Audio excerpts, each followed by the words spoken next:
حضور اکرم صلی اللہ علیہ وسلم کے ساتھ حضرت ابو بکر تھے، حضرت عمر بن عبداللہ تھے، حضرت عثمان بن عفان تھے اینڈ حضرت علی کرم اللہ وجہہ تھے۔ یہ چاروں اپنے وقت کے خلیفہ بھی ہیں، لیکن یہ چاروں اپنے وقت کے ولی بھی ہیں۔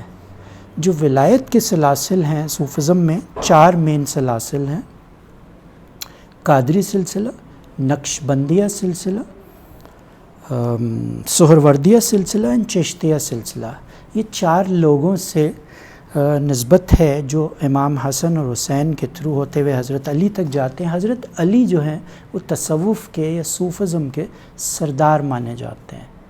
ناٹ دیٹ کہ خدا نخواستہ نبی پاک صلی اللہ علیہ وسلم کا کوئی رتبہ اس سے کم ہوتا ہے، بٹ بیعت، فار ایگزامپل بیعت کرنا، کیا ہے بیعت کرنا؟ حضور اکرم صلی اللہ علیہ وسلم کا آپ کو قصہ یاد ہوگا، جب لوگوں کو انہوں نے مسلمان کرنا شروع کیا تو حضرت علی ان کے کزن کے بیٹے ان کے ہاتھ پہ بیعت ہوتے ہیں، ابی طالب کے چچا کے اور ہی واز 7، تو ان کے ہاتھ پہ بیعت ہوتے ہیں، یعنی مشرف با اسلام ہوتے ہیں۔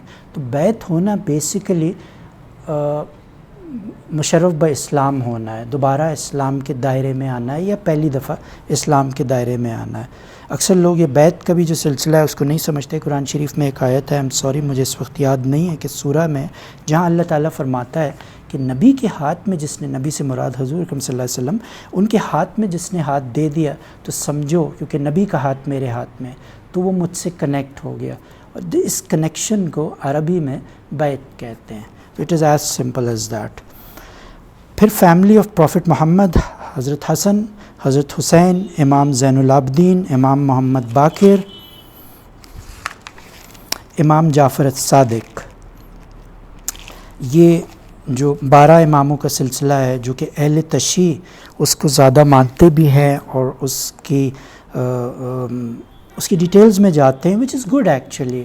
Unfortunately somewhere along the line جو سنی حضرات ہیں ان کے ساتھ یہ ہوا کہ سنیوں نے ان چیزوں کو چھوڑ دیا، شیعہ جو اہل تشیع کے لوگ ہیں وہ ان چیزوں کو ساتھ لے کے چل رہے ہیں، اور اپنے بچے کو وہ جب مجالس ہوتی ہیں ان کے تو وہ یہ چیز پڑھاتے ہیں۔ اب جو نبی کی آل ہے ہم اس سے دور کیسے ہو سکتے ہیں؟ لیکن unfortunately somewhere along the line religion میں پالیٹکس بھی آ گئی، پاور بھی آ گیا، جس کی وجہ سے ہم نان شیعہ اس سلسلے سے الگ ہو گئے، اور چونکہ ہم اسٹڈی نہیں کرتے ان چیزوں کو تو we go about our business, but we can never deny the all of profit Muhammad. ٹھیک ہے ان کا بیٹا نہیں تھا، لیکن بیٹیوں کے ذریعے، بی بی فاطمہ کے ذریعے ان کی نسل تو چلی، اور وہ نسل تو آج تک ہے، کیونکہ نسل تو پیچھے اگر آپ جائیں تو حضرت آدم علیہ السلام سے چلی آ رہی ہے، یا دین ابراہیمی کہلاتا ہے جو ہمارا دین ہے اسلام، یا جو جیوز کا دین ہے، یا جو کرسچنز کا دین ہے، اور اہل کتاب اس لیے ان کو قرآن شریف میں کہا جاتا ہے۔